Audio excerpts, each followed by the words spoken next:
늦게 올라와야 되는데 2분 전에 올라왔네요. 이러면 환영받지 못하는데. 두 번째 시간은 좀 이제 실제적인 부분을 좀 다루겠습니다. 이성교제와 연애인데요. 우리 청년들한테 물었습니다. 이성교제와 연애의 차이점과 공통점이 뭔가? 지금 여기 써 있는 것은 우리 기린노교회 청년들의 답변입니다. 자, 그 차이점. 이성교제는 감정적인 것이고 연애는 결혼을 전제로 하는 것이다. 이성교제는 호기심이 바탕이고 연애는 사랑이 바탕이다. 이성교제는 본능이고 연애는 목적이 있다.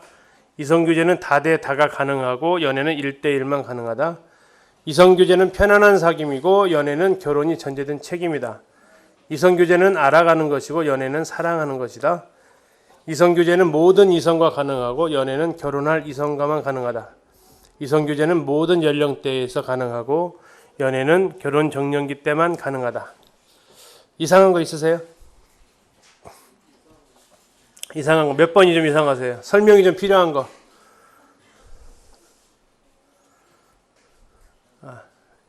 없어요? 자, 예?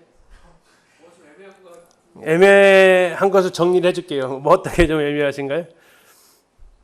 자, 하나 더 그럼 보시고. 그러면 공통점은 뭐냐? 이렇게 물어봤습니다. 공통점은 뭐냐? 남녀가 만난다. 그리고 재밌고 기쁘다.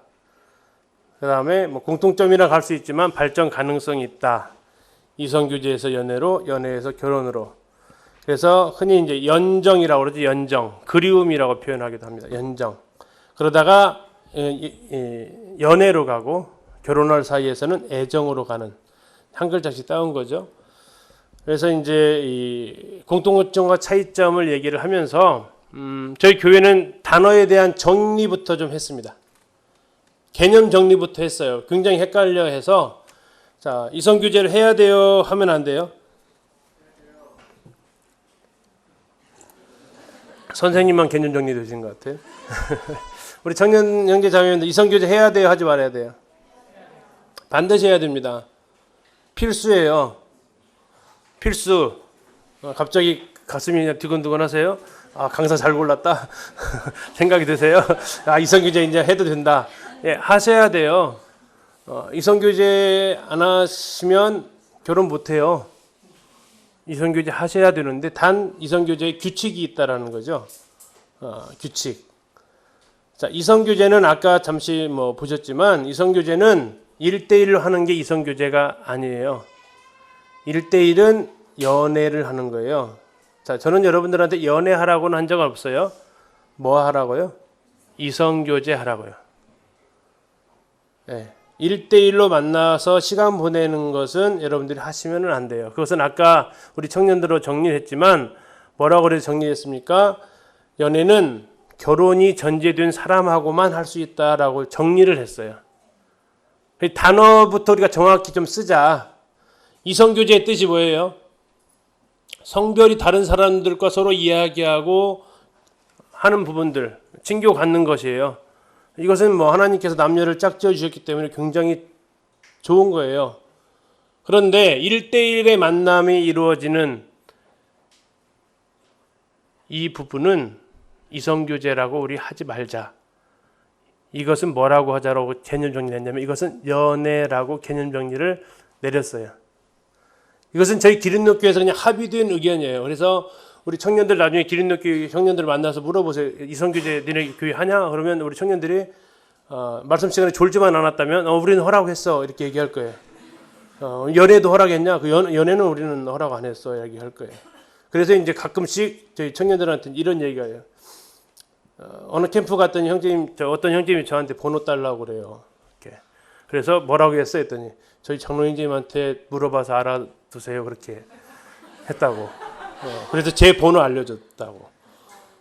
근데 연락은 한 번도 받은 적은 없어요. 그 형제들로부터. 그러면서 이제 다른 그 교회 교사님으로부터 교육을 잘 시키셨던데요. 라고 이렇게 얘기를 하더라고요. 저희는 이제 개인적으로 이렇게 연락을 주고받지 말라고 하지만 주고받고 있는 그런 없냐? 실태 파악을 전수조사를 안 했기 때문에 제가 다 장담할 수는 없겠지만 있을 수도 있는 것 같습니다. 그러나 우리들의 공통적으로는 1대1 사적인 문자나 연락, 만나자는 약속을 하지 못하도록 합니다. 만약에 자매님 어느 커피숍에서 좀 만나서 얘기 좀 할까요? 이렇게 문자가 오면 어떻게 해야 될까요? 예. 그러면 저희 청년들한테는 이렇게 가르쳤습니다. 그 문자를 그대로 전달해서 나한테 보내라. 그리고 그 자리에 내가 나가겠다. 예. 이건 실제입니다. 이것은 근데 이제 연락 온 적은 한 번도 없었기 때문에, 아예 저희 교회 청년들 사이에서는 안 하는지 아니면 음성적으로, 하는지는 모르겠지만, 어쨌든 공적으로는 부분에서 하고 있고, 그런 것들이 알게 되면 서로 권하고 있어요. 그렇게 하지 말라고. 왜 그러냐면 이것은 그 청년 공동체를 해칠 수 있어요. 이런 사례들이 혹시 들어보신 적이 있을 거예요. 둘이 그냥 은밀하게 둘이 서로 이렇게 영화 보러 다니고 둘이 같이 밥 먹고 하다가 좋아하는 감정이 싹 트고, 그런데 그것이 결혼까지 가면 그나마 다행인데 이게 안 가면 어떻게 될 것 같아요? 그래서 틀어져 버렸어요. 어떤 일이 벌어질까요? 두 분이 청년부에 나오기가 굉장히 어려워져요. 그리고 그것은 자기 둘만 아는 것 같지만 그러지 않죠. 자기 또래 주변에 몇 명이 알아요. 그러면서 그 두 분 중에 마음 약한 한 분이 안 나오기 시작을 해요. 청년부 이제 건너뛰고 주일 예배만 드리다가 그것도 힘들어해요. 왜? 얼굴 보는 것 자체가 이제 힘드니까.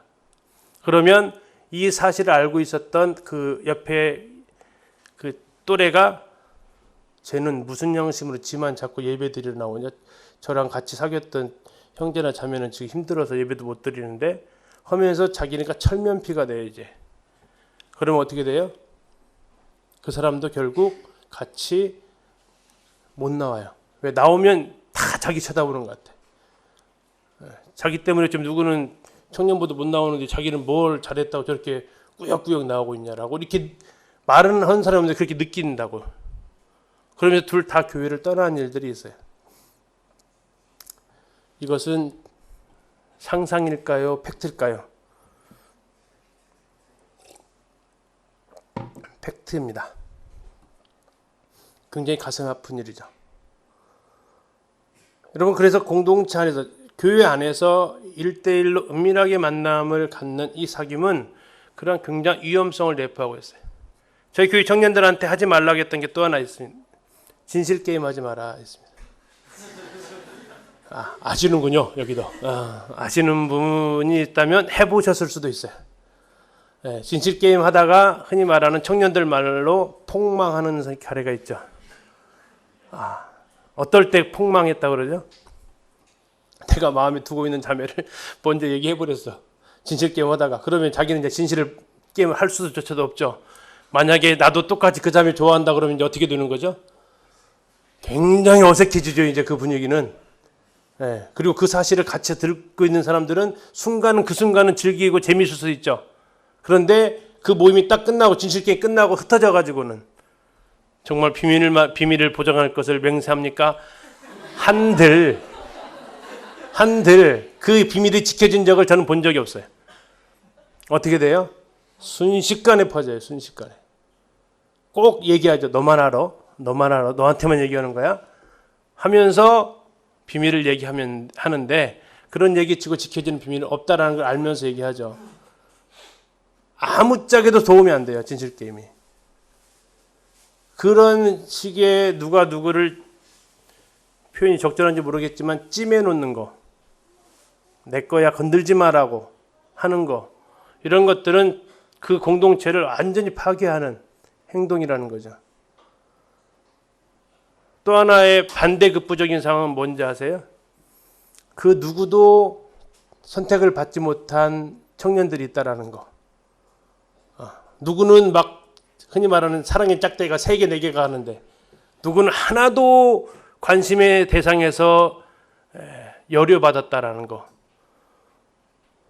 진실게임 얘기할 때 여러분들 관심사가 하나는 누가 누구를 좋아한다라는 관심사도 있지만 또 다른 관심사는 나를 좋아하는 사람도 누가 안 나왔을까라는 막연한 기대, 그것에서 오는 박탈감.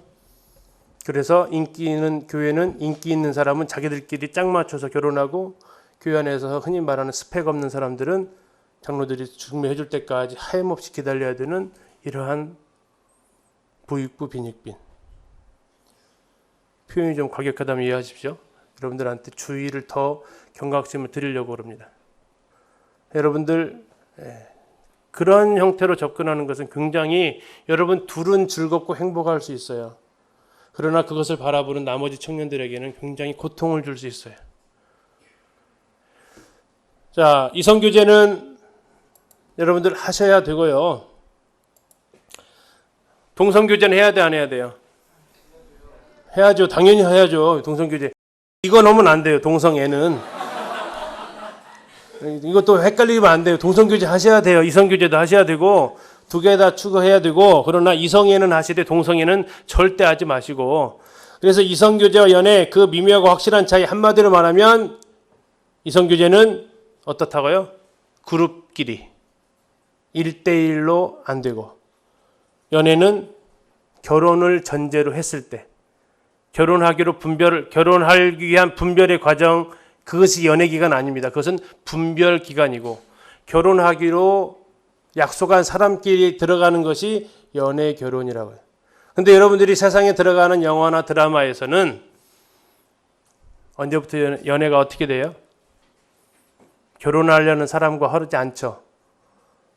우리 청년들이 대학교 들어가서 가장 힘들어하는 것이 주변의 친구들로부터, 야, 너 소개팅 한번 할래? 그거 참 부드럽게 거절하기가, 했다가 청년들이 전주 바닥은 서울 바닥처럼 넓지 않거든요. 괜히 소개팅 자리 갔다가 커피숍에 갔다가 교회 청년 만날 수도 있거든요. 그래서 한다고도 말을 못하고, 그런데 안 하다고 하면 너 문제 있냐? 너만 좀 이상하지 않냐? 이런 얘기 실제로 듣거든요. 이런 얘기 들으니까 여기에 대해서 이제 스트레스를 받는 일들이 생기더라고요. 학교만 그래요? 아니죠.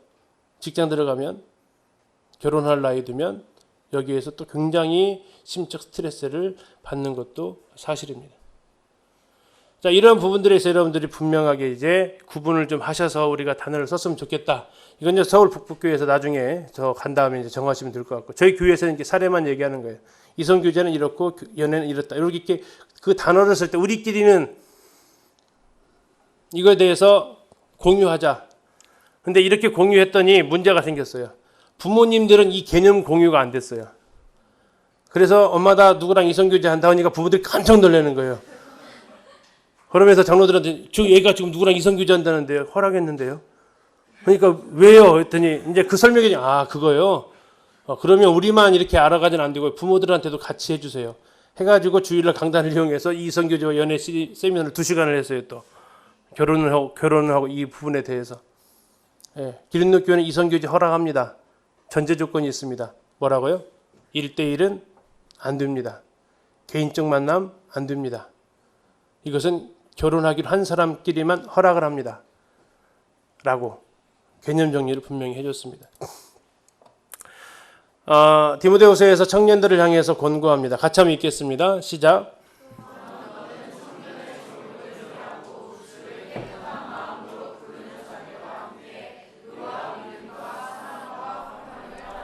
이성교제일까요? 연애일까요? 왜 이성교제죠?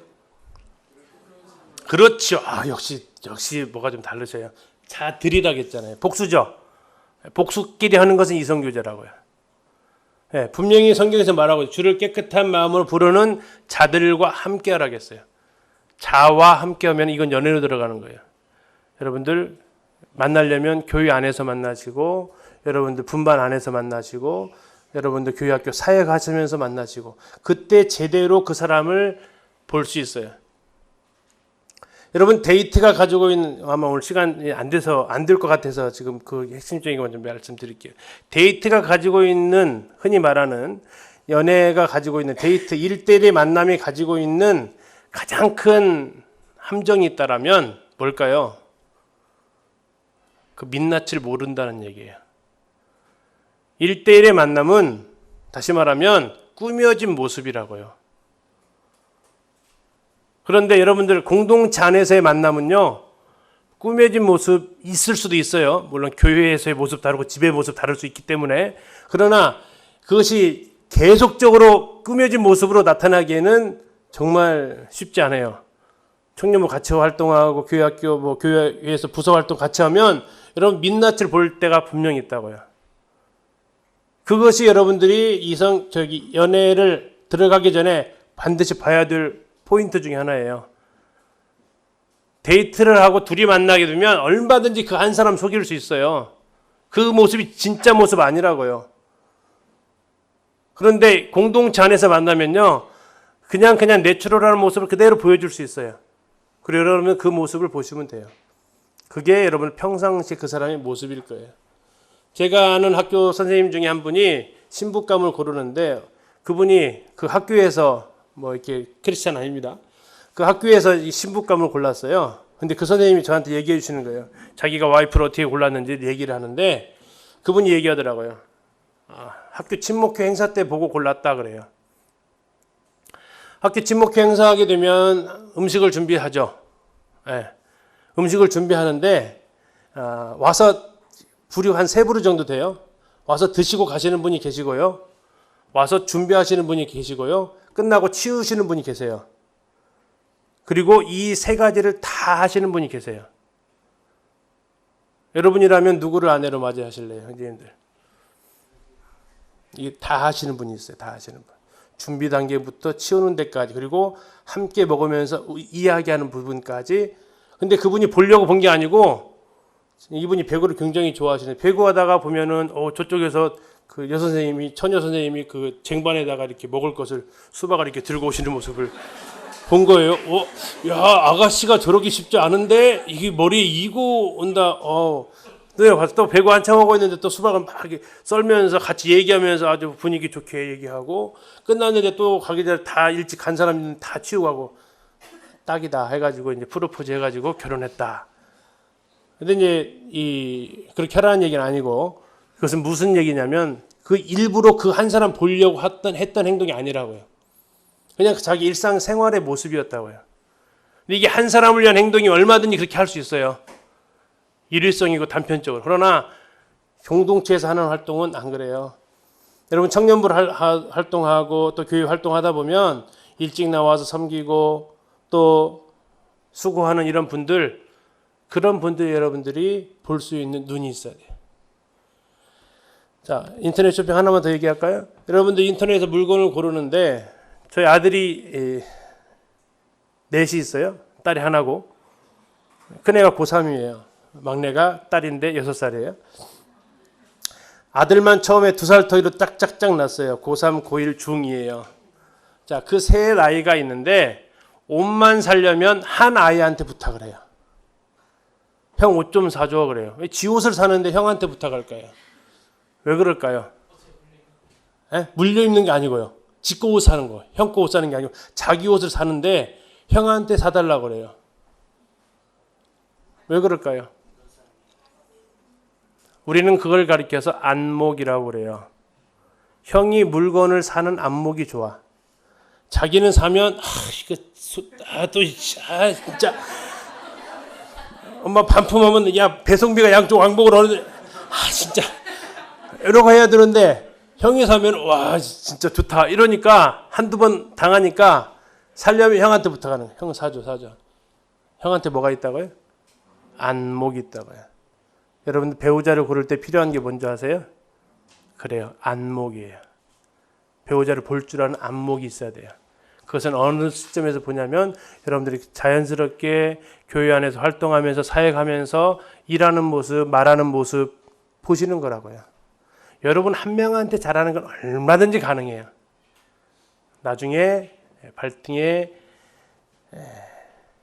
발등 찍겠다라고, 믿는 도끼에 발등 찍겠다라고 하지 마시고 평상시 하시는 모습 보세요. 그리고 그분들이 특히 누구한테 하시는 모습 잘 보시냐면 부모들한테 어떻게 하는지 잘 보세요. 우리 자매님들은 형제들이 엄마들한테 어떻게 하는지를 잘 보세요. 그러면 그것을 그대로 결혼하면 나한테 할 거예요. 이것은 100%까지는 아니지만 95%는 맞아요. 자기 엄마한테 함부로 하는 형제들은 들 수 있으면 그냥 여러분 아는 척하지 마세요. 여러분한테 똑같이 할 거예요. 형제들은 자매들 아빠한테 하는 모습을 잘 보세요. 자매들 아빠한테 하는 모습, 그것을 여러분한테 할 거예요. 의도적으로 보지 마시고 내가 관심 있는 자매가 어떻게 하는가 이렇게 쳐다보지 마시고 그러지 마시고 그냥 일상적인 모습 속에서 저 자매 저렇게 하는구나 그냥 그리고 묵상하지 마시고 지나치세요. 그러면 자꾸 볼 수 있어요. 여러분들이 일상생활 속에서 하는 모습이 진짜 얼굴이라고요. 데이트하면서 얼마나 알아가겠어요. 그거 정말 별로 몰라요. 진짜 별로 몰라요. 제가 19년 살았는데 지금도 잘 모르겠어요. 지금도. 거기야 40여 년 산 제 자신도 제가 모르는데 얼마나 알겠어요. 그러나 중요한 것은 그러한 모습 속에 자연스러운 모습을 여러분들이 볼 수 있어야 된다는 거죠. 자, 그렇게 하면서 여러분들이 이성교제를 할 때 중요한 내용입니다. 같이 읽겠습니다. 시작.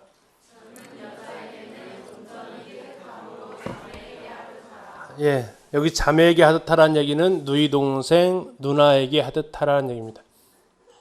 이성적인 눈으로 바라보지 말고요. 깨끗한 마음으로 보십시오. 깨끗한 마음으로. 누나나 여동생 대하듯이. 자, 그리고 이제 하나님께서 결혼 전에는 반드시 순결할 얘기하셨습니다. 모든 사람은 결혼을 귀히 여기고 침소를 더럽히지 않게 하라. 음행하는 자들과 간음하는 자들을 뭐 하신다고요? 하나님이 심판하신다라고 선언했어요. 하나님이 심판하신다. 왜요? 이 결혼은 하나님의 놀라운 비밀과 목적을 가지고 있는데 이걸 더럽히니까. 제가 막내가 6살짜리 딸이 있고요. 그 위에가 8살짜리 아들이 하나 있어요. 이게 이제 셋째하고 넷째가 7살 터울이 나는데 그래서 중학교 2학년에서 갑자기 1학년으로 초등학교 1학년으로 확 내려가요. 아마 내년이면은 제가 유치원, 초등학교, 중학교, 고등학교, 대학교 하나씩 다 들어갈 것 같아요. 네. 저도 의도한 건 아닌데 그렇게 들 것 같아요 지금. 자, 이건 뭐 이걸 말씀드린 건 아니고. 자, 이 세 명은 굉장히 나이가 세다고 둘하고 이 7년 차이 나니까요. 흔히 말하는 노는 물이 달라요. 노는 도구도 다르고. 그러다 보니까 어쩔 수 없이 이 8살짜리 아이는 형들하고 놀고 싶은데 형들이 끼워주질 않아. 그러니까 어쩔 수 없이 여동생하고 놀아. 근데 가끔씩 야가 소리를 확 지를 때가 있어. 물론 여자아이가 소리 지를 때도 있어요. 근데 남자아이가 소리 지를 때가 좀 더 많은데 왜 소리를 지르냐 하면서 동생을 향해서 한 대 뻑 때릴 때도 있어요. 뭐 할 때 때렸을까요? 지가 블록으로 이렇게 만들어놨어요. 블록으로 열심히 만들어놨는데 이 애기가 지나가다가 어떻게 했을까요? 그걸 망가 때려버렸어요. 한 4, 50분 정도 열심히 만드는 것을 갖다 지 동생이 지나가면서 무너뜨려 버렸어요. 그러니까 자기도 모르게 그냥 이 아이가 야 하면서 했어요. 왜 그랬을까요?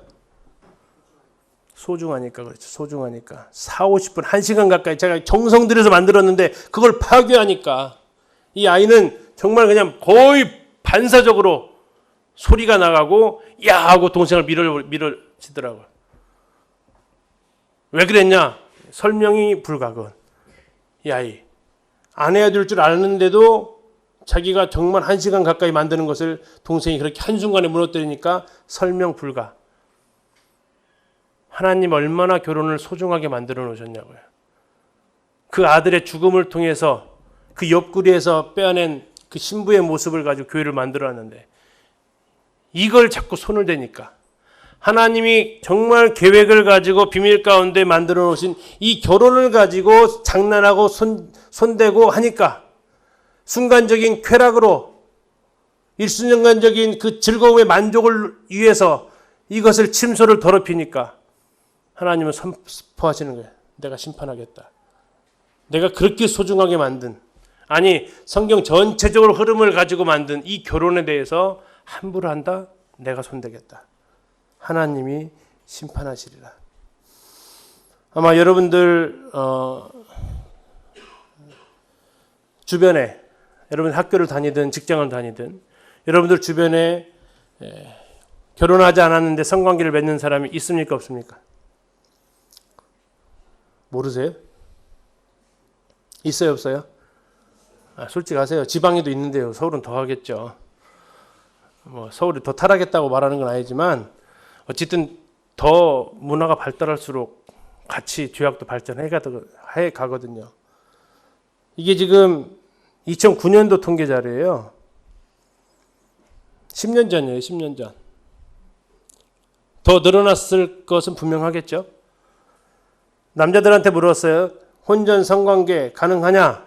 네, 가능하죠. 78.7%. 10명 중 8명 결혼하지 않고도 성관계 가능하다. 여자들한테 물었더니 70.8%. 10명 중 7명 가능하다. 라고 답변을 했어요. 문제는 뭐냐면 여러분들이 만나고 있는 친구들, 저는 지방에 있어서 우리 청년들한테 이런 질문까지 했어요. 계약 커플 너희들 주변에 있냐? 형제 자매들 주변에 동거하는 애들 방 하나 얻어가지고 타지에서 와서 방 하나 얻어가지고 둘이 쓰는, 그런데 남녀가 같이 쓰는 커플들 있냐 없냐? 답변 어떻게 나왔을까요? 있대요. 예. 그것도 알고 있고. 이것이 그런데 그들이 부끄럽게 전혀 생각하지 않는다고. 오히려 자랑한다고. 우리 생활비 아껴서 문화생활 즐길 수 있다고 자랑한다고. 이게 여러분들 주변에도 있을 거예요. 지금 대놓고 얘기를 안 해서 그러지. 이것이 자연스럽게 됐어요. 완전히 하나님을 대적하는 행동들이거든요. 자, 우리 문제로 넘어가서, 자, 그럼 이성교제 하라고는 했는데 어떻게 하라고 했는지 좀 더 구체적으로 우리 청년들한테 이야기를 했습니다. 자, 여러분 이성에게 끌립니까, 안 끌립니까? 예? 안 끌려요?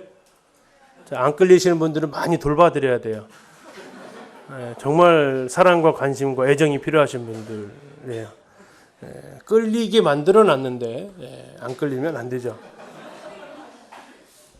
왜 끌리게 만들었어요? 우리는 본래 하나였어요.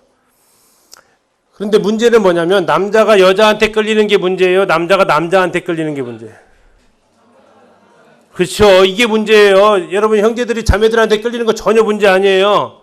자매들이 형제한테 끌리는 거 전혀 문제 아니고요. 그거 정죄하지 마시고요. 지극히 당연하고 자연스러운 거예요. 하나님 그렇게 만드셨다니까. 이게 바뀌는 게 문제예요.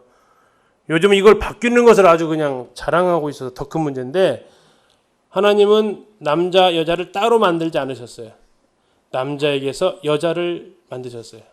그래서 본래 하나예요. 끌릴 수밖에 없어요. 자, 그렇기 때문에 이 성별이 다르기 때문에 그것을 우리는 이성교제라고 그랬어요. 자, 이성교제 두 가지. 1대1 교제입니까? 그룹 교제입니까? 예, 분명히 이것만 하시고 가시면 돼요. 이성교제는 그룹 교제다라는 겁니다. 개인 교제 아니다. 여러분 이 규칙을 꼭 지키셔야 돼요. 이거 규칙을 안 지키면 아까 처음 했던 세 글자 뭐 하시는 거라고요? 역주행 하시는 거라고요. 1대1로 하면서 더 이성교제 했는데 이런 얘기 하시면 안 된다고요. 두 번째, 이성교제는 이성으로 합니까? 감성으로 합니까? 이성교제는 이성으로 해요? 감성으로 해요? 이성교제는 이성으로 하시라고요. 이성교제는 이성으로 하시라고. 한자가 다르지만 못 읽으시면 안 되는데, 자, 이성교제는 이성으로 하시라고요. 이성교제 한다고 했는데 내 마음에 감성이 움직이면 이건 이성교제 아니에요. 감성교제하고 있는 거예요. 감성교제하게 되면 뭐가 문제냐면 여러분들 하고 싶은 대로 하세요? 해야 하는 거 하세요? 하고 싶은 거 하잖아요. 이건 제가 저희 아이들한테 어렸을 때부터 사람에게는 하고 싶은 일과 해야 되는 일이 있다. 뭘 해야 되냐? 아이들이 한결같이 입은 해야 되는 걸 합니다. 근데 너는 뭐 하지? 하고 싶은 걸 했습니다. 잘못했습니다. 끊임없이 하는 이 본성이죠, 그냥.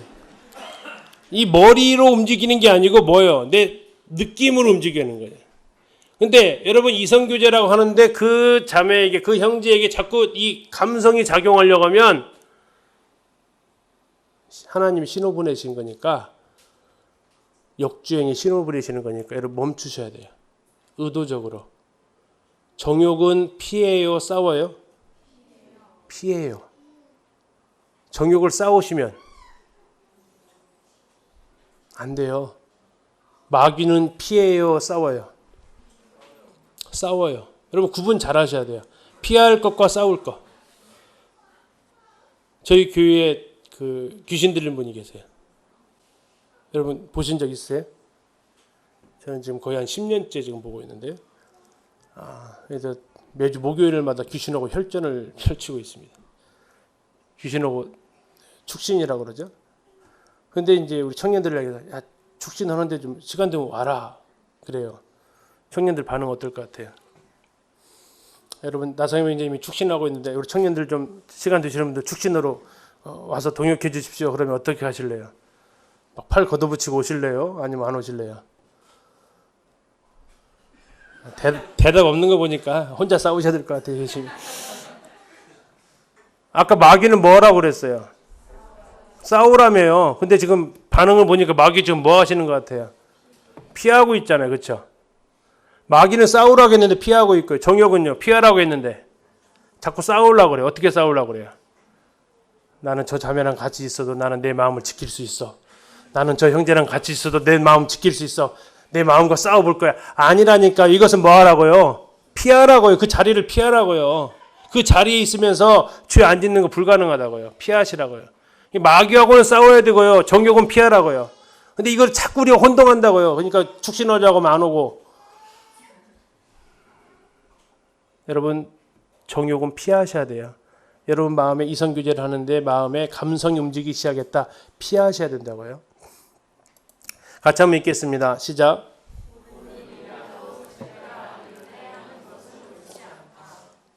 여자에게 남자에게 끌리는 것이 옳은 일이에요? 옳지 않은 일이에요? 옳은 일이라겠어요. 지극히 옳은 일이에요. 지극히 옳은 일이에요. 그런데 문제는 뭐냐면 때가 됐냐 안 됐냐라는 거예요. 제 때가 됐냐 안 됐냐라는 거예요. 익기 전에 수확된 파란 과일, 피기 전에 꺾인 꽃. 자, 이와 같이 타이밍을 앞당기려는 우리의 시도는 하나님이 우리의 인생을 위해 예비하신 아름다운 계획을 망쳐버리게 됩니다. 요즘 이것이 얼마나 빠른지요. 제가 초등학교 2학년을 담임하고 있습니다. 2학년을 담임하고 있는데 한 번은 급식소에서 마주 앉아있는 여학생이 얘기를 해요. 선생님 저 남자친구 있다요. 얼마부터 사귀었어? 유치원 때부터 사귀었어요. 와 진짜 오래됐다. 이게 2학년하고 제가 나눈 대화예요. 이게. 한 번은 초등학교 5학년을 담임할 때인데 초등학교 5학년 아이들이 이렇게 그 일기 검사를 했어요. 일기 검사를 했는데 그 아이가 일기장에 썼어요. 오늘은 투투데이다. 남자친구와 같이 문방구에 가서 반지를 하나씩 나눠 가졌다라고 썼어요. 그래서 투투데이 제가 그때 처음 들었던 단어입니다. 투투데이. 그래서 저한테 투투데이가 뭐야 했더니 무슨 날일까요? 만난 지 22일 됐다라는 3주를 넘어갔다는 얘기예요. 근데 왜 그날 기념할까요? 3주 넘기기 쉽지 않대요. 초등학교 5학년이 남자친구를 사귄 지 3주 넘기기 쉽지 않은데 3주를 넘겼으니까 한 곱이 넘겨서 반지를 맞췄대요. 와, 요즘 애들 얼마나 빠른지 몰라요.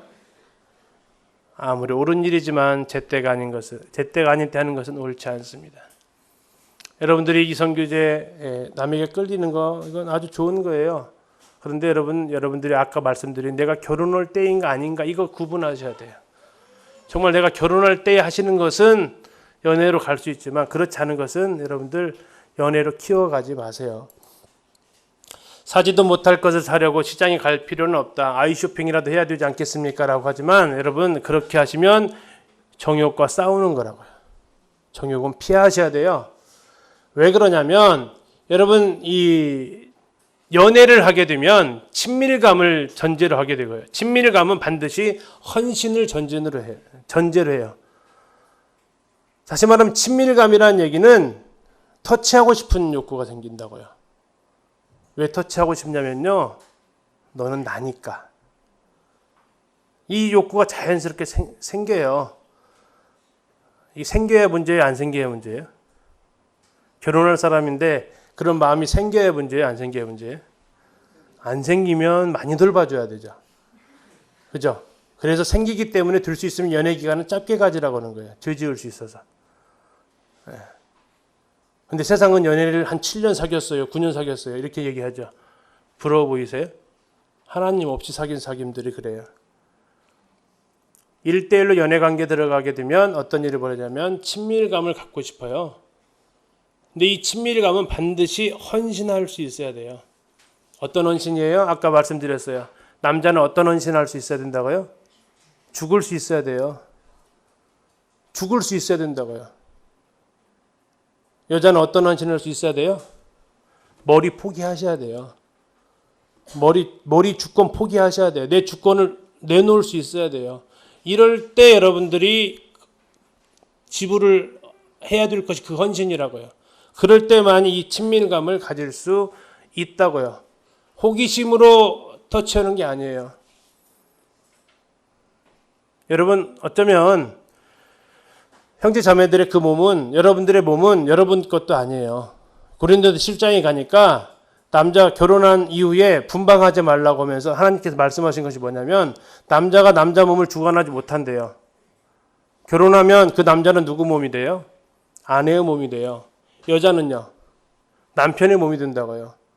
내 몸이라고 내 마음대로 주관하지 못하는 사이가 결혼하는 사이예요. 그러면 여러분들이 결혼하기 전에 옆에 있는 형제 자매들에 대해서 터치를 하게 되면 그 사람을 터치한 것도 되지만 더 길게 들어가면 어디까지 터치하는 거예요? 나중에 그 사람과 결혼할 그 사람의 몸을 터치한 것이 돼요.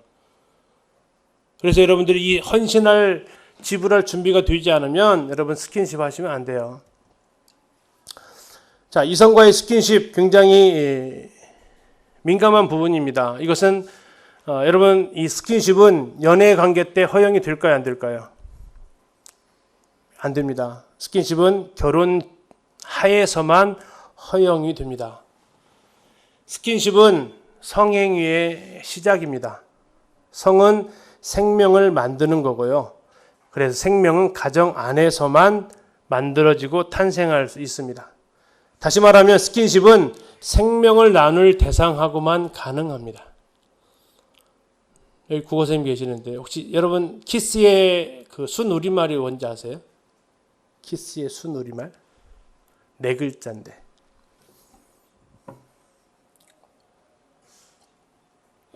네, 심알잇기라고 돼요. 심알잇기. 그것이 뭐냐면 마음의 핵이라는 뜻을 가지고 있대요. 키스는 누구랑 하냐면 내 마음의 핵을 나눌 사람과 할 수 있다라고 이야기를 합니다. 그건 누굽니까? 생명을 같이 나눌 대상하고만 할 수 있다라는 거예요. 그래서 이성과의 스킨십은 이성교제 때는 뭐 말도 할 것 없이 안 되고 결혼을 전제로 하는 순간에도 여러분들이 아직 결혼하지 않았다면 안 하셔야 되고 정말 하고 싶으면 빨리 결혼하시면 되고. 왜? 여러분들이 생명을 나눌 대상하고만 가능한데 결혼을 전제로 했다고 하지만 그 사이 어떤 일이 벌어질지는 아무도 몰라요. 여러분이 결혼까지 이것이 허용이 되어진다는 것을 여러분들 기억을 좀 해주시면 좋겠습니다. 굉장히 보수적인가요? 네. 자, 이성교제를 시작하기 전에 여러분 점검할 것이 있는데 3가지인데 첫 번째 나는 오발탄이 아니다라는 겁니다. 무슨 얘기냐면 나는 하나님의 특별한 계획 가운데 태어났다라는 것을 기억해 주십시오. 여러분들이 태어나기 위해서 몇 대 몇의 경쟁률을 뚫었어요? 120조분의 1의 경쟁률을 뚫었어요. 이 정도면 공무원 시험이 아무렇지도 않죠? 그죠? 자, 왜 이렇게 심한 경쟁률을 뚫고 나왔냐? 왜 하나님은 정자 하나와 난자 하나만 배출시켜서 생명이 태어나게 못하셨을까요? 할 수 있었겠죠. 그래서 고민하던 한 분이 이런 표현을 썼어요. 참 표현이 멋있어서 옮겨왔어요. 거룩한 낭비다 했어요. 거룩한 낭비다. 생명 하나를 얻기 위해서 120조분의 1의 경쟁률을 뚫고 나온다.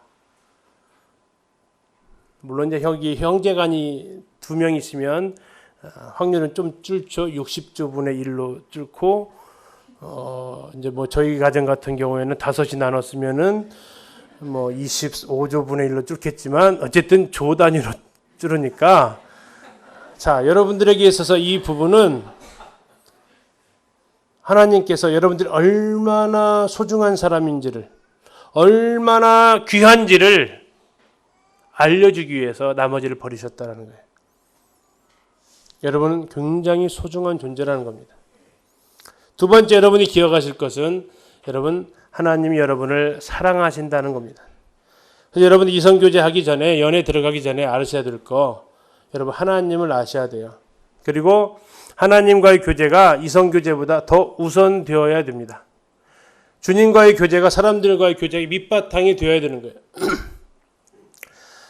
자, 나 자신을 또한 알아야 되는데 아까 말씀드린 대로 여러분들이 내가 왜 살아가는지에 대한 정체성 이게 결혼할 준비가 되어 있을 때 심리적 준비가 되어져 있는 이 부분인데 내가 왜 살아야 되는지 나는 무엇을 위해 살 것인지에 대해서 여러분들 분명하게 인식을 하고 계셔야 된다라는 거죠. 자, 여기에서 여러분들 이것을 먼저 이성을 알기 전에 먼저 하나님과 여러분 자신을 하나님 말씀 안에서 하나님 안에서 여러분들이 찾아내셔야 된다는 얘기입니다. 그리고 하나님을 의식하며 사시기를 바랍니다. 특별히 이성교제 시작하기 전에 여자 만나기 전에 연애하기 전에 결혼하기 전에 먼저 하셔야 될 것이 뭐냐? 하나님을 의식하며 살으라는 얘기예요. 제가 창세기를 보다가 창세기 20장 11절을 보다가 좀 깜짝 놀랐는데요. 그날 사람들의 삶의 태도였습니다. 아브라함이 물론 핑계입니다만 아브라함이 이렇게 얘기합니다. 아브라함이 이르되 이곳에서는 하나님을 두려워함이 없으니 내 아내로 말미암아 사람들이 나를 죽일까 생각했다라고 얘기합니다. 자, 하나님을 두려워하지 않으면 어떤 일까지도 할 수 있다고요? 아내를 빼앗는 것까지도 할 수 있는 게 하나님을 두려워하지 않을 때 할 수 있는 일이래요. 그럼 하나님을 두려워하는 사람은 어떤 사람이냐? 요셉이에요. 보디발의 아내가 유혹했을 때 요셉이 한 말이죠. 내가 어찌 이 큰 악을 행하여 보디발께 죄를 지으리까 하지 않았다고요. 뭐라고 했습니까? 누구에게요? 하나님께 죄를 지으리까 했다는 얘기예요. 요셉의 관심사는 사람이 아니고 하나님이셨다는 얘기예요. 여러분 출애굽기 2장에서 모세가 사람을 죽이죠. 누구를 죽이죠? 애굽 사람을 죽이죠. 이유는요? 자기 동족을 괴롭혔다고. 자, 계획된 살인입니까? 우발적 살인입니까? 계획된 살인이 우발적 살인이에요? 그 현장이 없으셨다고요? 제가 그럼 단서를 드릴게요. 좌우를 살피고 죽였습니다. 계획된 살인입니까? 우발적 살인입니까? 이제 많이 돌아오셨네요. 그렇죠. 계획된 살인이죠. 좌우 살피지 않고 그냥 한 대 뻑 쳤으면 우발적인 거죠. 그죠? 근데 좌우를 살피고 아무도 없는 거 보고 쳤어요. 궁중무술 배웠기 때문에 한 방에 보낼 수 있었어요. 딱 죽이고 묻었는데 그걸 봤죠? 자, 그런데 좌우를 살폈을 때 그거 한 번만 더 한 군데를 더 살폈으면 됐어요. 어디를? 그렇죠. 위를 살폈어야 돼요. 출애굽기 2장을 잘 읽어보세요. 좌우만 살폈대요. 제 아들들한테 이제 가끔씩 하는 얘기인데 우리 아들들이 남자아이들이 가장 큰 부모의 고민은 게임입니다. 그죠? 갑자기 조용해질 때가 있어요. 남자아이들이 갑자기 조용해지고 방문은 닫혀 있고 어릴 때가 있어요. 정말 지죽은 듯이 조용해요. 스피커를 켜놓고 게임하면 더 재밌을 텐데 스피커를 끄고 게임을 하니까 굉장히 조용해져요. 자, 그러다가 이제 뭐 집에 있는 키 가지고 똑똑 안 하고 열고 들어가면 후다닥 일을 벌이죠. 모니터 끄고 막 정신 없죠. 그러면 이제 아이들한테 하는 얘기 그러죠. 왜 좌우만 살피냐? 위를 바라보아라. 왜 엄마 아빠만 살피냐? 하나님을 의식해라. 여러분 꽁 사냥 어떻게 하는지 아세요? 눈 오는 날 꽁 사냥? 꽁을 한참 쫓다 보면요, 꽁이 지치거든요. 그러면요, 꽁이 마지막에요, 어떻게 하는지 아세요? 그 풀숲에다가요, 고개를 팍 쳐박아요. 그러면서 무슨 생각하게 해요? 안 보인다. 안 보여. 지가 안 보인 거지. 그 쫓아오는 사람은요. 그래서 딱 보면 그 꽁지만 딱 잡아서 꺼내거든요. 마치 뒤 지으면서 뭐 하고 있는 거예요? 없다, 없다. 근데 위에서는요, 뭘 없긴 없어. 다 보고 있는데. 여러분, 좌우 살피지 마세요. 어디 보시라고요? 여러분, 중심을 보세요. 여러분, 마음에 계시잖아요. 위에 볼 것도 없어요. 여러분, 성령님 여러분 안에 계시잖아요. 여러분 안에 계신 그분을 여러분 의식하시라고요. 이거 위 쳐다볼 것도 없어요. 바로 지금 나랑 같이 계시는 그분이라고요. 하나님 의식하시면서 하시면 이성교제 할 때, 연애할 때 여러분 죄 짓지 않을 수 있어요. 사람 의식하면요, 자꾸 사람 없는 데로 다니려고 그러잖아요. 어두운 데로 다니려고 그러고. 이거 뭐 하고 있는 거예요? 좌우를 살피는 거예요. 누구예요? 모세예요. 그러면 일래요. 요셉이 되시라고요. 요셉은 좌우에 아무도 사람 없었다고 했잖아요. 그런데도 그는 어디를 의식했어요? 하나님을 의식했어요. 그래서 여러분들이 이성교제 연애 하기 전에 여러분들 의식하셔야 될 분이 누군지를 기억을 해 주시고요. 이 부분은 좀 넘어가서 이제 시간이 다 되어 가서요. 좀 더 중요한 실제적인 부분을 좀 더 언급을 좀 하고 가도록 하겠습니다. 순결과 관련된 부분을 좀 더 말씀을 드릴게요. 갈수록 이 부분에 대해서 참 이걸 언급한다는 것 자체가 참 안타까운 일이죠. 저희 교회에서도 중고등부 학생들을 대상으로 순결 서약식이라는 걸 했어요. 디모데학교에서도 순결 서약식을 하더라고요. 그 모습 보시면서 어떤 마음이 드세요? 두 가지 마음이 들었어요. 근데요, 솔직히 말하면 두 가지 마음보다는 한 가지 마음이 훨씬 저에게는 더 컸어요. 슬프다. 슬프다. 왜 슬플까요? 서약을 해야 되는 상황까지 왔다, 이제. 이것이. 서약을 해야 되는 상황까지 온 현실이 슬프다. 여러분, 우리나라에는 도덕교과가 있습니다. 왜 도덕이 있을까요? 중요하고 기본이니까 있어요. 저 대만에 가면 도덕교과가 없대요. 왜 없을까요? 중요하고 기본이니까 없대요. 뭔 소리예요, 그죠? 이해 가세요? 왜 그걸 가르쳐야 되냐? 당연한 거 아니냐? 그쪽이 좀 더 멋있어 보이더라고요. 없어도 법이 있어야 좋아요? 법이 없어도 되는 사이가 좋아요? 법이 있어야만 하는 되는 사이가 좋아요? 아니면 3번 법이 없어야만 좋은 사이가 좋아요? 약간 헷갈리시죠? 이게 말장난하는 건 아니고요. 여러분, 법이 없어야 되는 사람이 있어요. 그렇죠? 감옥 갈 사람들은 법이 없어야 되는데 법이 없어도 되는 사이가 더 좋은 사이거든요. 법이 있어야만이 그것이 제재할 수 있는 사회보다는 순결 서약식이라는 그런 제도가 있어서 그나마 다행이다라고 안도의 한숨을 잠깐 이것에 중요성을 가르칠 수 있으니까. 그렇지만 이걸 서약식을 하면서까지 가르쳐야 되는 현실은 그렇게 썩 기쁜 현실은 아니다라는 생각을 하게 됐습니다. 자, 여러분 질문 하나 드리겠습니다. 남녀의 수영복이 같아요? 달라요? 왜 다를까요?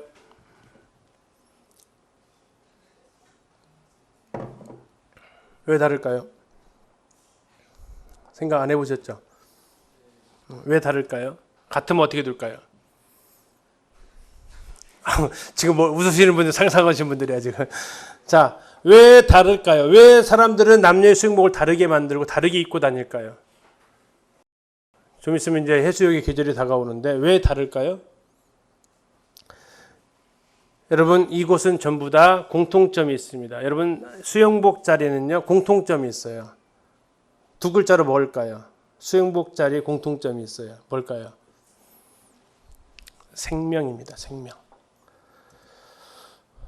남성과 여성의 하의 부분, 수영복으로 가리죠? 뭐 하는 자리입니까? 생명을 만드는 곳입니다. 맞습니까? 너무 19금이에요? 표정들이 왜 그러세요? 남성과 여성의 하의 부분 뭐 하는 곳이에요? 생명을 만드는 곳이에요. 여성의 상위 부분은 뭐 하는 곳이에요? 생명을 키우는 곳이에요. 전부 다 생명과 관련된 곳이라고요. 그래서 이 세상에서도 생명과 관련된 것은 지키고 보호하라는 거예요. 그래서 수영복이 다르다고요. 부끄러운 게 아니고 생명을 지키고 보호하라고요. 하나님을 알지 못하는 세상에서조차도 이 생명을 창조하고 양육하는 것은 감추어지고 보호되어야 한다고 그들은 생각하고 있다고요. 왜? 생명은 하나님께 속해 있기 때문에. 그래서 사탄은 어디를 노리고 있을까요? 그렇죠. 수영복 자리를 노리고 있어요. 사탄은 계속해서 수영복 자리를 공격하고 있다고요. 생명의 자리를 공격하고 있다고요. 이것은 생명을 나눌 수 있는 사람과만 공유할 수 있는 자리라고요. 맞습니까? 생명을 공유하지 못하는 사람과는 함께하지 못하는 자리가 그 수영복 자리라고요. 그래서 청년들이 학생들한테 자주 얘기하는 것 중에 하나는 제발 무슨 자리를 지켜라? 수영복 자리는 지켜라. 생명을 만들고 생명을 양육하는 그 자리는 정말 생명을 걸고 지켜라. 그건 정말 소중한 자리다. 이건 하나님이 지키라고 하신 자리예요. 하나님이. 아까 했던 말씀이죠. 다시 한번 봅니다. 중요하니까. 모든 사람은 결혼을 귀히 여기고 침수를 더럽히지 않게 하라. 음행하는 자들과 간음하는 자들을 뭐라고 하신다고요? 하나님이 심판하신다. 심판하신다. 하나님의 심판을 여러분들이 기억을 하십시오. 순결의 실천을 하기 위해서 여러분 육체적 친밀감이 갖는 깊은 의미, 이것은 생명을 나눌 대상하고만 가능한 겁니다. 창세기 2장에서 그들이 벌거벗었으나 부끄러워하지 않았다라고 말씀하고 있는 것은 너는 나이기 때문에 그래요. 내 뼈 중에 뼈요, 내 살 중에 살이라. 너는 나다. 여러분들 샤워하면서 부끄러운 분 계세요? 샤워하면서 거울에 비친 자기 모습 보면서 부끄러워서 막 가리는 분 계세요? 없죠? 왜 안 가려요? 나니까. 저 거울에 있는 모습이 나니까. 근데 여러분들 생명을 나누는 바로 나를 볼 수 있는 사람하고만 여러분들이 이 스킨십이 가능하고 성관계가 가능하다고요. 지금 앞에 있는 사람이 나냐고요. 나. 지금 앞에 있는 사람이 나랑 한 머리요, 한 몸이냐고요. 이 상태에서만 우리가 부끄러워하지 않고 할 수 있다고요. 이 결혼관계 안에서만 하나님이 성적인 하나됨을 하셨습니다. 두 번째, 순결의 실천, 기준을 지나치게 높게 잡아라. 여러분, 정욕은 뭐 하라고요? 피하십시오. 그 자리를 피하십시오. 그 자리를 여러분들 만들지 마십시오. 가끔 영화나 드라마 보면 우리 여행 가자, 나 네 손만 잡고 잘게, 뭐 그런 멘트 있죠. 여러분, 그러한 유혹의 자리에 여러분들이 피하십시오. 여러분들 싸울 장소가 아닙니다. 그건 피해야 되는 장소입니다. 기회부터 잘라버려야 되는 장소지. 하나님은 죄의 유혹을 견디는 내 능력에 감동하시지 않고 죄를 피해 달아나는 나의 태도에 감동하십니다. 하나님, 저 형제랑 만났는데 아무 일 없이 왔어요. 하나님, 저 잘했죠? 하나님 감동하셨죠? 이러시지 않는다고요. 그 자리를 안 갖는 것을 가지고 하나님은 감동하신다고요. 세 번째로, 다른 사람들의 순결을 여러분 우선순위에 두시면 좋겠습니다. 여러분, 남자 여자의 차이점이 있습니다. 여기는 우리가 함께 생활하는 공간이기 때문에 그렇습니다. 서울 북극기 청년회는 형제들만 있지 않고 자매들만 있지 않는 형제 자매들이 공존하는 공간이기 때문에 서로 지켜야 될 책임이 있습니다. 남자와 여자의 차이점이 있습니다. 자, 남자는 뭐에 약합니까? 시각에 약합니까? 청각에 약합니까? 촉각에 약합니까? 시각에 약합니다. 형제들 시각에 약하는 거 맞습니까? 네, 자매님들은 촉각에 약합니다. 그래서 남자는 누드에 약하고 여자는 무드에 약하다는 말이 있습니다. 무슨 말 이해 가셨습니까? 왜? 그렇게 약하게 지음받은 존재예요. 그래서 경건하신 분들도 예쁜 여자 지나가면 눈 돌아갈 수 있습니다. 본능적으로 돌아갈 수 있어요. 시각에 끌리기 때문에 그래요. 그러면 여자들이 책임이 있고 또 남자들도 마찬가지입니다. 괜히 자매들로부터 이러한 그냥 의도치 않은 스킨십이 자매들을 어렵게 만들 수도 있습니다.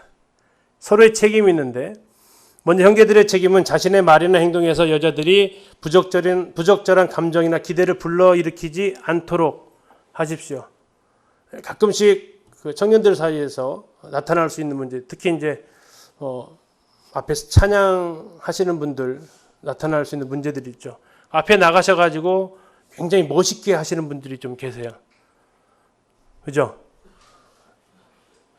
굉장히 좀 멋있어 보이는 분들이 앞에서 좀 의도적으로 좀 하시는 분들이 계시더라고요. 왜 그렇게 하신지는 모르겠지만 자매들을 의식하는 분들이 좀 있어요. 자매들 아십시오. 남자들은 여자들이 보는 앞에서는 안 하던 행동도 합니다. 하던 행동을 더 세게도 합니다. 근데 여러분들이 조심하실 것은 형제들이 그렇게 하게 되면 자매들을 어렵게 만들 수 있다는 겁니다. 자기를 돋보이게 만들거나 또는 누구에게 특별히 어떤 말을 건네거나 하게 되면 자매들에게 있어서는 그것이 나한테 관심 있나라는 생각을 만들 수 있게 만든다는 거죠. 여러분 그런 부분들에 대해서 친절, 그렇다고 무례하지 마십시오. 저희 기린도 교회에서도 지금 형제들한테 좀 나무라는 것 중에 하나가 에티켓이 없어요. 에티켓이. 아까 잠시 얘기 나눴는데 그 에티켓은 서양 에티켓이 없어요. 동양 에티켓은 철철 넘쳐 그냥. 한국적 에티켓은 우리 형제들이 아주 그냥 안 가르쳐도 잘 가지고 있어. 가부장적인 에티켓은. 특별히 가르칠 필요가 없어. 근데 자매들은 아주 치를 떠는 가부장적 에티켓이잖아요. 자매들은 어떤 에티켓을 원해요? 서양적 에티켓을 원해요. 그죠?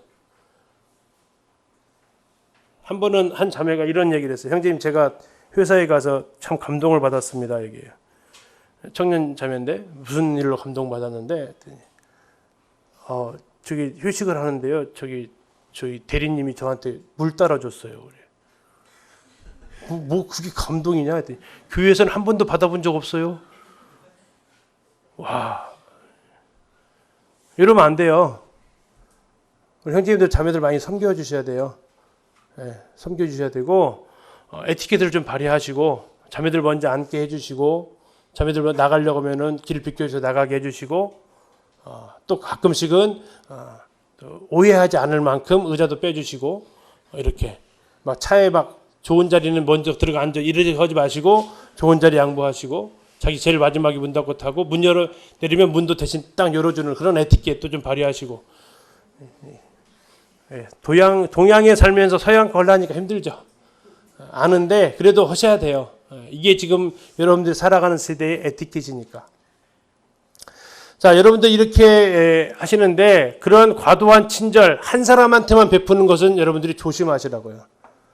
그러면 괜한 기대를 자매들이 일으킬 수 있다. 자매님들 특히 여름철이 되면서 부탁드리고 싶은 것이 바로 노출이죠. 저는 이제 이 이야기가 만약에 공중파를 타면 저는 바로 댓글 통해서 심한 공격을 받을 겁니다. 안 올리시죠? 여기 동영상이요? 네. 이 남자들이 시각이 약합니다. 그렇기 때문에 형제들이 그 눈을 돌 곳을 좀 주셔야 돼요. 자매들이 자꾸 짧게 입으시면 형제들은 굉장히 눈 돌 데가 없어요. 쳐다보면 쳐다본다고 뭐라 그러고 어디를 쳐다보일지 민망할 때가 이렇게 있어요. 그래서 아담한 옷을 입으셔라. 이것은 참 기준이 애매하지만 여러분들 그 본능적으로 아실 거예요. 형제들한테 어려움을 주지 않는 옷차림을 해주셔야 돼요. 이것이 형제들을 배려해 주는 거예요. 남자들은 굉장히 충동적입니다. 이런 부분들에 대해서 여러분들이 배려가 특별히 필요합니다. 그래서 이런 것들을 서로 공동체 안에서 서로 지켜줘 갈 때 여러분들이 건강한 청년부의 공동체의 모습을 갈 수가 있겠습니다. 한 가지만 더 보고 마치도록 하겠습니다. 이것을 이제 같이 외치는 것으로 하겠습니다. 제가 빨간색을 읽을 테니까요. 뒤에 파란색을 읽어 주십시오. 자, 결혼 상대는 이성교제는 데이트는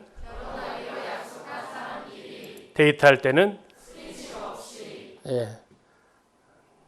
분명히 입으로 고백하셨습니다. 예.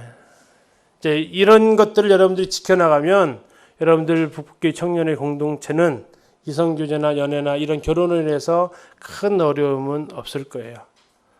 근데 이게 어느 하나하나 무너지거나 그러면 굉장히 어려운 고통들을 겪게 됩니다.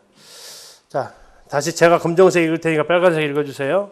하나님이 나를 위해 예비하신 짝을 하나님의 시간이 될 때까지 하나님께 영광이 되는 결혼을 위해 여러분들이 기대하고 기다리면서 기도하십시오. 이 결혼은 행복이 목적이 아닙니다. 결혼은 하나님의 영광을 드러내는 것입니다. 이 결혼은 고린도서 10장 31절에 나와 있는 먹든지 마시든지 무엇을 하든지 다 하나님의 영광을 위하여 하라는 말에서 예외되는 말씀이 아닙니다. 여러분들의 모든 행동은 하나님 영광을 위한 거고 그 영광은 언제 제대로 발휘되느냐? 하나님이 그것을 만드신 제정하신 목적대로 사용되어질 때 그 영광을 제대로 드러낼 수 있습니다.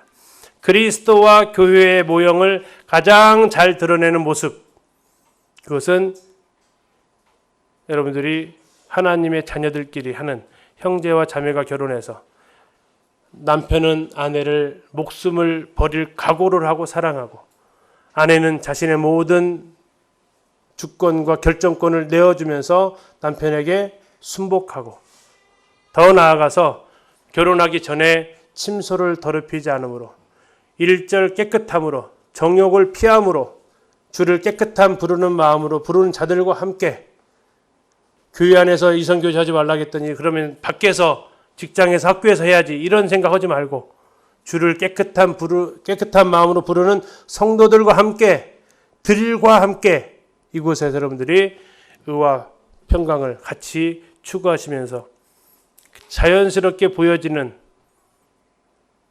꾸며지지 않고 조장되어지지 않은 내추럴한 그런 모습을 여러분들이 보시면서 여러분들이 해나가시면 좋겠습니다. 참고로 저희 기린노교회 결혼은 두 가지 형태로 진행이 됩니다. 첫 번째는 그냥 중매고요. 두 번째는 연애라고까지는 아니더라도 마음에 이렇게 두는 형제 자매들이 있을 수 있습니다. 제가 그것을 부인하거나 또 그것을 저희들이 핍박하는 교회는 아닙니다. 자, 예를 들어서 전혀 그런 결혼에 대해서 이렇게 나이가 됐고 준비가 됐는데 결혼할 대상자가 없을 경우에는 다른 교회랑 중매를 하죠. 근데 청년들이 가끔씩 오해하는 경우가 있어요. 그 두 형제끼리 한번 만나봐라고 얘기하면 결혼하라는 줄 알아요. 아니요, 결혼을 분별하라는 거지 결혼을 하라는 건 아닙니다.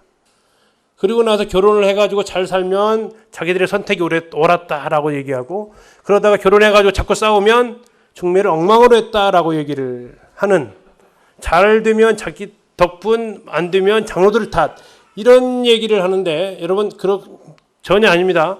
분별해보라는 거지 결혼하라는 게 아닙니다. 대신 분별할 때 아까 말씀드렸어요. 신분 상승하려고 하지 말아라고. 조건이 좀 더 나아지길 기대하지 말라고. 뭐 하라고요? 도와줄 마음으로 하라고요. 보호해줄 마음으로 하라고요. 그 사람의 부족한 부분이 약점으로 보여야 된다고요? 결점으로 보여야 된다고요? 약점으로 보여도 약점으로 보인다. 그 약점이니까 내가 도와주면 돼요. 근데 결혼의 결격 사이 결점으로 보지 마십시오. 그것 때문에 결혼이 필요한 형제예요. 그래서 결혼이 필요한 자매라고요. 그렇다고 결혼이 구제사업 아닙니다. 결혼 구제사업 아닙니다. 막 동량한테 이렇게 한 푼 주듯이 그렇게 하는 것이 결혼이 아닙니다. 결혼은 여러분 인생에서 두 번째로 중요한 만남이에요. 첫 번째로 중요한 만남은 무슨 만남이에요? 이 하나님과의 만남이 최고로 중요한 만남이에요. 왜요? 여러분 영원한 세상을 좌우해요. 두 번째 만남, 결혼은 인생에서 두 번째의 만남은 중요한 만남은 결혼이에요. 그것은 여러분 이 땅에서의 삶을 좌우해요. 평생 여러분들이 살아온 시간보다 더 많은 시간을 함께할 사람을 선택하는 문제이기 때문에 두 가지 주의하시라고. 첫 번째는 여러분들 신분 상승하려고 하지 마시고 뭔가를 기대하려고 하지 마시고 그렇다고 여러분들 구제하려고 하지 마십시오. 구제하려는 것 자체가 여러분들이 교만에서 시작이 되니까 그거 하지 마세요. 섬기고자 하는 마음으로 돕고자 하는 마음 이런 마음으로 여러분들이 하시라고요. 결혼하면서 분별하면서 그렇게 생각을 하시면 훨씬 더 여러분들이 하나님 원하신 결혼에 가까이 다가갈 수 있는 것 같습니다. 두 번째는 이게 이제 흔히 말하는 중매와 관련되어서 서로 만나서 교제하면서 서로 이렇게 어려운 점들을 이야기할 때 그것 때문에 결혼 못하는 게 아니라 다시 얘기합니다. 그것 때문에 나왔다니까요. 그것에 대한 도움이 필요해서. 두 번째, 누군가를 좋아하는 사람이 있다. 저희는 이렇게 정했습니다. 좋아하는 사람이 있다. 제일 먼저 기도해라. 이 마음이 하나님께로부터 왔는지 내 정욕에서 왔는지 내가 그 사람이 왜 마음에 두고 있는지 그러면서 아까 했던 분별에 대한 그 부분을 다시 얘기합니다. 저 자매와 결혼하면 뭐가 좋아지겠지? 저 형제와 결혼하면 무엇이 나아지겠지? 그런 마음이 아닌 저 형제가 주님을 섬겨가는데 내가 이 부분을 도와줘야 될 필요가 보이거나 저 자매가 주님 섬겨가는데 내가 이것을 좀 더 해줘야 될 것들이 보이는지 나를 위한 건지 그 사람을 위한 건지 결혼하면서 제가 싸웠게요 안 싸웠게요? 많이 싸웠게요 조금 싸웠게요? 와 많이 안 싸웠어요. 왜 그러세요? 많이 안 싸웠는데 많이 기준이 다르니까. 자, 왜 싸웠게요? 왜 싸웠냐면요. 저는 이 결혼에 대해서 뭐라고 할까 공부를 좀 하고 결혼을 했고요. 아내는 공부에 대해서 결혼을 많이 못하고 결혼을 했어요. 아내 흠집 없다는 거 아니에요. 이거 방송 나가면 안 돼요. 얘기를 하는데 저는 결혼하면서 그래서 아내에게서 어떤 요구를 하지 않았어요. 뭘 해달라고 뭘 채워달라고 요구하는 것이 아니라는 걸 저는 알고 분별하고 있었기 때문에. 근데 이제 아내는 어렵게 제 아내가 생활했어요. 아버지 빨리 돌아가시고 가장 역할을 했어요. 제 아내를 처음 만났던 것이 이제 고등학교 때 만났는데 그 우연찮게 본 그 손은 주부습진이 걸려 있는 가정 살림을 다 해야 되는 그런 환경. 그러다 보니까 기대고 싶은 마음이 있었어요. 힘들게 그 생활을 하다 보니까. 근데 남편이라고 얻어놨더니 와 퇴근은 빨리 하는데 밥 먹고 출근을 또 하네. 교회를 가고 뭐 교사 강습회 스텝 회의하러 간다고 그러고 뭔 모임이 있다가 나가고 출근 분명히 퇴근은 4시 반 5시면 집에 들어오는데 밥 먹고 또 나가는 거예요. 안 나가면 손님들을 데리고 들어오고 회의를 우리 집에서 했으니까요. 그러니까 이제 아내가 이제 폭발한 거죠.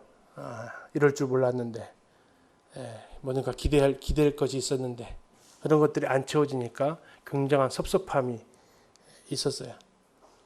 그 섭섭함을 저한테 얘기했으면 괜찮은데 제 누나한테 얘기를 하더라고요. 와 감독과 시누이한테 그런 얘기를 하더라고요. 그래가지고 제가 누나한테 되게 혼났지 않습니까? 가정도 아내도 하나 만족 못 시키는 놈이 누구를 만족시킨다고 돌아다니냐고 막 되게 혼났어요. 누군가 이 결혼이라는 걸 무언가를 얻어내려고 하면 그 사람은요 첫 번째 그럴 만한 능력이 없고요. 능력 없어요. 한 사람을 여러분들이 만족시킬 수 있을 것 같으세요? 이거 없어요. 사람이 하나님이 얼마나 크게 만들어 놨어요? 천하보다 크게 만들어 놨어요. 물방울 다이아몬드를 갖다 줘봐요. 만족 하나. 한 이틀이면 끝나지. 아무리 귀한 거 줘도 만족 못해요. 사람은. 그래서 여러분들의 만족을 형제들이 자매들이 채워준다고 못 준다고요? 못 줘요. 절대 못 줘요. 이것은. 불가능해요. 여러분 하나님도 여러분 만족 못 채워주잖아요. 안 그러세요? 여러분 하나님이 하시는 일이 다 만족하세요? 안 되잖아요. 그렇죠? 그런데 그 남편이 그 아내가 해주겠냐고요. 못 해주지. 못 해줘요. 그래서 여러분들 그렇게 접근하시면 안 돼요. 자 어쨌든 다시 얘기합니다. 그 결혼을 그 형제를 마음에 들었을 때 그 마음이 나한테 왜 왔느냐라고 생각하시라고요. 뭔가를 기대하는 마음인지 돕고자 하는 마음인지 그 굉장히 목적이 동기에 대해서 여러분들 점검하시라고요. 그 다음에 이제 했을 때 정말 같이 동역하고 이런 부분들을 돕고 싶은 마음이 있으면 이제 저희 청년들한테 얘기했어요. 그러면 장로들한테 와라. 제 결혼에 대한 부분에 대해 장로들한테 와라. 주로 청년들은 제가 상담을 하니까 나한테 와라. 얘기해라. 합니다. 그럼 와서 이런 부분들에 대해서 이제 그런 교제를 하죠. 그리고는 이제 제가 이제 그 형제나 자매한테 대상이 되는 자매한테 가서 얘기를 합니다. 근데 어떻게 얘기할까요? 야, A 자매가 너 좋아한다던데 결혼할 마음 있냐? 이렇게 물어볼까요? 안 할까요? 이렇게 물어보면 큰일 나죠. 전혀 그런 내색을 하지 않고 결혼에 대해서 기도하고 있어. 우리 교회 가운데 이런 자매 있던데 어떻게 한번 어땠어? 보니까 뭐 이렇게 물어보는 형태로 알아보죠. 그랬더니 청년들 머리가 되게 빨라요. 그렇게 물어보면 그 자매가 나 좋아하는 거였구나. 이렇게 또 생각을 하는 청년들이 또 있더라고요. 이해하셨나 모르겠지만 말씀을. 그렇게 해서 서로 이렇게 상황 알아봐가지고 서로 같이 기도할 시간 주고 또 기도하면서 서로 분별할 수 있도록 허락이 되어진 만남을 갖고 그렇게 하면서 뭐 3개월이 됐든 어느 정도 서로 만나서 교제하면서 구제사업 아니니까 서로 같이 이렇게 동역할 수 있는 것인지 보면서 결정하도록 이렇게 이야기를 하고 있습니다. 자, 그래서 처음에 나왔던 세 가지 질문이 있었죠. 그 부분만 잠시 좀 하고 말씀을 드릴게요. 마음에 드는 사람을 교회로 데려와 복음을 듣게 하고 구원받은 후에 결혼하면 안 되나요? 돼야 안 돼요? 네, 저희는 안 돼요 했습니다. 왜? 처음 전제가 잘못되어 있어요. 마음에 드는 사람을 교회로 데려오면요 어려워지는 것이 첫째, 구원을 받아야 되는데 주로 이런 경우는 자매들이 이런 길을 선택하는 것이 퍼센트로 좀 더 많습니다. 그러면 그 남자들은 늑대예요. 결혼을 목적으로 뭐든지 할 수 있어요. 얼마든지 할 수 있어요. 얼마든지 원하는 대답을 찾아내서 답변할 수 있어요. 다 그렇다는 건 아니에요. 가능성이 있어요. 왜? 목적 자체가 결혼이기 때문에 그래요. 그렇게 되면 몇 번 얘기하다 보면 지금 믿으라는 얘기구나. 그럼 믿는다고 대답하면 되겠구나 해서 할 수 있다고요. 동기가 순수하지 않기 때문에 어려워요. 두 번째, 교회도 굉장히 어려워요. 그래서 순수하지 않은 동기로 왔기 때문에 그 사람에 대해서 복음 상담을 하고 교회는 뭘 지켜봐야 되냐면 특별히 더 열매를 볼 수밖에 없어요. 오는 것 자체가 순수하지 않았기 때문에 대답을 머리로 얼마든지 할 수 있기 때문에 더 지켜봐야 돼요. 그러면 데려온 입장에서는 이제 어떨까요? 언제 침례주나 이럴 거 아니에요. 그죠? 그러면 장로들은요, 빨리 줘요? 아니요. 다른 대상보다 조금 더 늦게 주면 늦게 줬지 빨리 주진 않아요. 왜? 한 영혼을 가지고 거래할 수 없는 거예요. 골치 아프니까 빨리 침례주고 해결해. 이런 상태가 아니라고요. 더 신중하게 봐야 돼요. 자, 신중하게 보니 늦어지면 저쪽에서 이제 불만이 들어오죠. 그러면 이제 그 가정과 장로들과의 갈등이 생기기 시작해요. 굉장히 어려워져요. 또 하나는요, 이걸 누가 보고 있어요? 다른 청년들이 보고 있고 중고등학생들이 보고 있어요. 우리 교회는 저렇게도 되는구나. 그러면 나도 아예 딱 준비해서 그렇게 이게 이제 그 교회의 전체적인 흐름이 돼버리면요. 교회당이 아니고 연회당이라는 소리를 바로 듣습니다.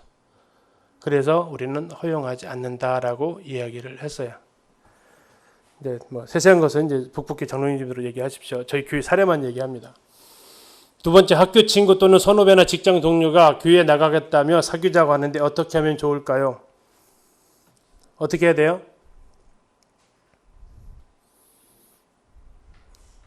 어떻게 해야 돼요? 예스예요? 노예요? 네, 노입니다. 비슷한 사례인데 이런 것들이 또 의외로 있더라고요. 그래서 이런 부분은 자기는 지금 마음이 없다. 아까의 차이점은 뭐냐면 아까는 내가 마음에 있는 사람이에요. 마음에 드는 사람이고 이건 나보다도 상대방이 나한테 더 관심을 보이는 사례예요. 약간 달라요. 그래서 그러면 감정을 절대 키우지 말고 이 상황에 대해서 그 교회 인도자한테 와서 1대1로 밖에서 만나고, 밖에서 거기에 대해서 이제 분명히 나가서 이제 선을 분명히 그을 건 긋고, 그래도 여기에 대해서 오겠냐. 실제 청년들 중에서 이제 과 선배들이 저희 교회 왔던 경우들도 있어요. 왜냐하면 우리 자매들이 너무 착하잖아요. 정말 세상에서 경험하지 못한 그 모습들을 가지고 있어요. 옆에 자매님들 한번 보세요. 그렇게 보이세요? 안 보이세요? 순수의 결정체들이 앉아 있다고요. 세상의 남자들이 봤을 때는 와, 신비롭기까지 하는 모습으로 보일 수도 있어요. 그러니까 처음에 그렇게 오는데, 그래서 키우지 말고 그냥 있으면 같이 그 대학교 내에, 저희는 그 대학별로 그 대학 모임들이 있어요. 그래서 거의 매주 목요일에 그 대학 모임에서 교제를 하고 있어요. 그래서 그 공동체 내에 들어와서 거기에서 이렇게 교제를 하고 할 수 있도록. 그래서 그걸 건수로, 그걸 동기로 오는 것은 우리는 받을 수 없다. 대신 그 안에서 네가 터치하지 말고 그 안에서 그룹에서 터치하든, 아니면 그가 이성이기 때문에 이쪽 그 장로들이 교제하든 해라라고, 이러한 마음으로 오게 되면 네가 거기에 대해서 관심을 주거나 그러지는 하지 못하도록, 괜한 기대하지 않도록. 왜냐면 거의 한 달 만에 다 떨어져 나가요. 왜? 순수한 동기가 아니거든요. 세 번째, 마음에 드는 형제나 자매가 있을 때 자연스럽게 교제하고 사귀다가 결혼하면 안 되나요? 이건 아까 말씀드렸어요. 이것은 공동체를 깨뜨릴 수 있어요. 만약에 이것이 결혼으로 잘 가도 뭐가 문제냐면 저렇게 해도 되는구나라는 의식이 생기게 되면 전체적으로 어려워지고요. 안 되면 둘 다 결혼 생활을 못할 뿐만 아니라 양쪽 가정까지도 어려워져요. 성도 가정이었을 경우에. 그래서 가장 안전한 것을 여러분들이 택해야 하는 것이 좋겠다라고 말씀을 드리고요. 마지막 정리하면서 우리는 그리스도인의 거룩한 사귐, 이성교제, 연애, 결혼. 이성교제는 여러분들이 청년부 안에서, 교회 사역 안에서, 공동체 안에서 다대다로 자연스러운 모습을 볼 수 있게끔 얼마든지 하셨으면 좋겠고요. 대신 결혼을 전제로 하지 않은 연애는 여러분들이 여러분들을 위해서, 그 사람을 보호하기 위해서 더 뿐만 아니라 북북교회 청년회와 북북교회를 위해서 여러분들이 안 하셨으면 좋겠고요. 다음에 결혼을 전제로 했을 때도 스킨십은 결혼한 이후에 여러분들이 진행을 하셨으면, 이게 아까 말씀드린 보수냐 진보냐의 차원이 아닌 성경에서 하나님께서 결혼에 대해서 얼마나 귀하게 보시고 얼마나 소중하게 다루시는지를 우리가 이해할 수 있는 모습이 아닌가 싶습니다.